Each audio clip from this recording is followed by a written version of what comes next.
जरा सोचिए, एक परिवार में जिसका बेटा 25 साल पहले फौजी बनने का सपना लेकर निकला था और लापता हो गया।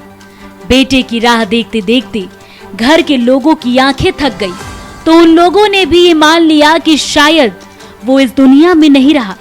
उन्होंने अपने बेटे का अंतिम संस्कार भी करवा दिया था, मगर फिर इतने सालों बाद उन्हें एक फोन आता है, जिसके दूसरी तरफ से आवाज आती है कि जीतू जिंदा है और वो एक जेल में बंद है। ये बात सुनते ही उनके पैरों तले जमीन खिसक जाती है, आंखों से खुशियों के आंसू छलक पड़ते हैं। अब ये सारी बातें सुनकर आप भी सोच रहे होंगे कि आखिरकार ये पूरा मांजरा क्या है, तो आइए आपको पूरी कहानी से रूबरू कराते हैं। दरअसल जीतू फौज में भर्ती होने के लिए 25 साल पहले घर से निकला था। परिवार वालों ने भी खुशी खुशी उसे विदा किया कि बेटा फौज में भर्ती होगा और एक नौकरी के साथ घर लौटेगा, मगर जीतू की किस्मत में कुछ और ही लिखा था। वह 25 साल पहले सपना लेते हुए घर से निकला तो जरूर, मगर इतने सालों में वो वापस नहीं लौटा। अब आप भी सोच रहे होंगे कि आखिरकार उसके साथ ऐसा क्या हुआ कि वो ना फौजी बन पाया न घर वापस आया। यह मामला रांची का है। बता दें कि 25 साल पहले जीतू लापता हो गया था। फौजी बनने का सपना लेते हुए वो सूरत पहुंचा, जहां फौज में भर्ती चल रही थी।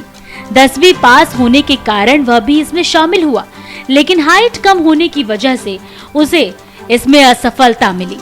इसके बाद वो निराश हो गया, मगर उसने हिम्मत नहीं हारी। वो पुणे पहुंचा और फिर मुंबई आया, जहां वो नौकरी करने लगा। फौज में भर्ती नहीं मिलने की वजह से उसने अपने पेट पालने के लिए मजदूरी की। जीतू बिहार से सीधे दिल्ली आया और वहां एक फैक्ट्री में नौकरी करने लगा। कुछ साल बाद वो मेरठ गया, जहां वो कई जगह काम करने लगा। इसी दौरान वो सरधना के टिकरी गांव निवासी देवराज के बागों में रखवाली शुरू कर दी, मगर वहां उसके साथ कुछ ऐसा हुआ जिसकी कल्पना भी उसने नहीं की होगी।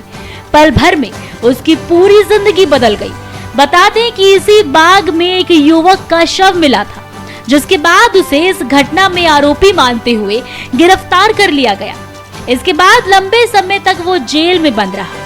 परिवार वाले भी इस बात से पूरी तरह वंचित थे कि उनका बेटा जिंदा है।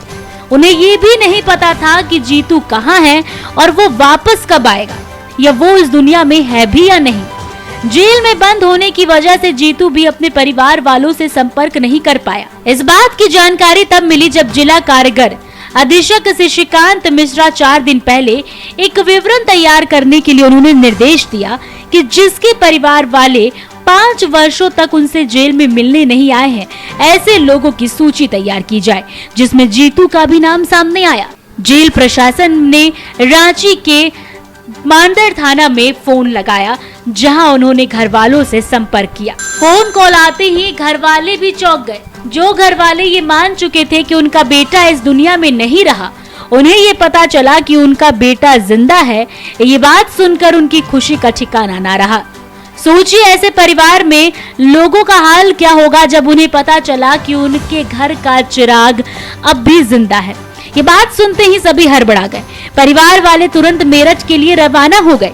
जीतू की यह कहानी 1998 में शुरू हुई, जब पहली बार वो सपना देखने गया, और अब 2023 हो चुका है। इस 25 सालों में उसकी हालत ऐसी कि ना उसका सपना पूरा हुआ और ना ही वो परिवार वालों से मिल पाया। जिसने भी इसकी ये कहानी सुनी वो दंग रह गया। वो कहते हैं ना कि आपकी किस्मत में जो लिखा होता है वो होना तय है। जीतू की किस्मत में भी शायद यही लिखा था, मगर अब राहत की बात यह है कि आखिरकार वो अपने परिवार वालों से मिल पाएगा। इसके बाद शायद उसकी सजा भी कम हो जाए और वो जेल से भी बाहर आ जाए। अब देखते हैं कि इस मामले में क्या कुछ होता है। इन तमाम बातों से जुड़े रहने के लिए देखते रहिए द न्यूज़ पोस्ट।